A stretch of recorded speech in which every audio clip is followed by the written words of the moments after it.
Dosi hanyuma mu myidagaduro ni biki byaranze weekend ni byinshi bikorwa bitandukanye by'abahanzi by'umwihariko MTN Iwacu Muzika Festival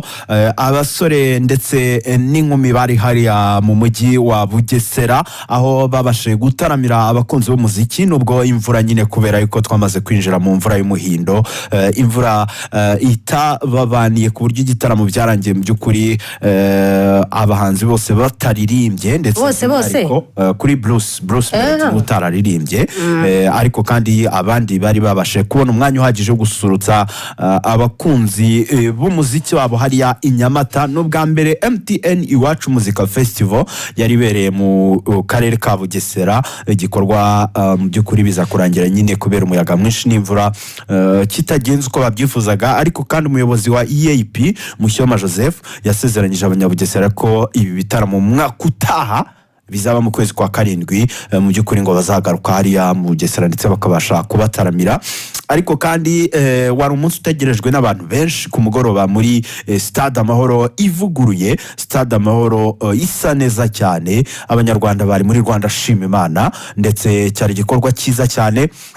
abaramyi batandukanye bifatanyije n'abanyarwanda abaramyi barimo Aime Uwimana wari n'umuyobozi w'imiririmbire muri iki giterane cya Rwanda shima Imana ndetse wanaririmbye indirimbo yakunzwe cyane n'abantu benshi muririmbiro witeka indirimbo nshya ikaba ari indirimbo yashimishije abantu benshi ariko kandi hari n'abandi bahanzi batandukanye baciye ku rubyiniro barimo Krizonda Singwa Gabi Irene Kamanzi Tonzi ndetse rwose n'uwitwa Bosco Nshuti ariko kandi wakwibagirwa Prosper Nkomezi abone bamwe mu baramyi muri benshi batambutse ku rubyiniro ndetse n'amakorari atandukanye arimo ambassadors barimo kandi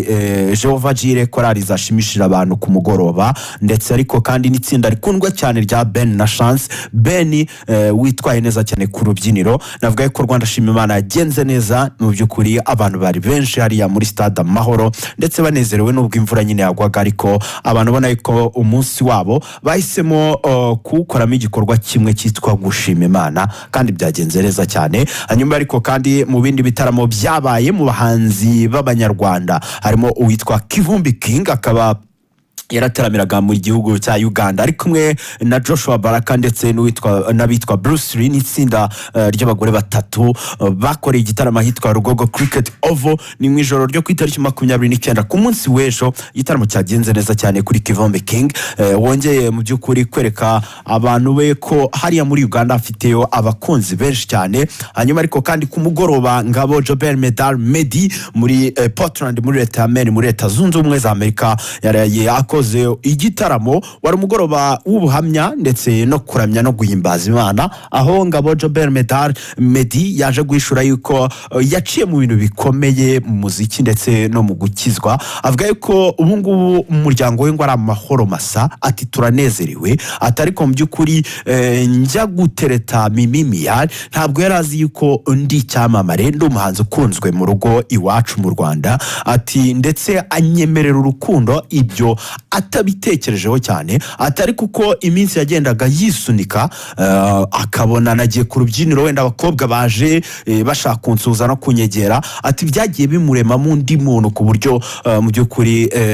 byabaye intambara idasanzwe mu rugo rwacu atari ku uyu munsi turanezerewe cyane ati iyo umuntu ahindutse ibyo byose birahinduka n'amagambo yitwa ngabo Jobert Medal Medi yatangarije mu mujyi wa Portland muri leta ya Maine ku munsi w'ejo byari byiza cyane ariko kandi kuwa gatanu mu masaha y'umugoroba nibwo bahagurutse ku kibuga cy'indege mpuzamahanga cya Kigali i Kanombe n'abavandimwe ba Ishimwe Naomi Nishimwe Naomi rero akaba yarajyanye n'abavandimwe be hariya i Dubai ndetse bamukorera n'ibirori ku munsi w'ejo ibirori bizwi nka bridal shower bamusezeraho ndetse bamwifuriza ishya n'ihirwe mu mujyi wa Dubai ahitwa Dubai Marina niho ibi birori byabereye ndetse birumvikana nyine ko abagize Mackenzie bose bari hariya i Dubai ndetse mu kumusezeraho bambwiye bati tuzagukumbura ariko kandi ntahugiye kuko Michael ni umuntu wacu cyane ibirori bikaba biteganyijwe kuba ku itariki 29 Ukuboza muri mwaka 2020 urakoze cyane muzi yego Gusa n'abakoze cyane n'abakoze cyane dusubire mu masaha ari imbere.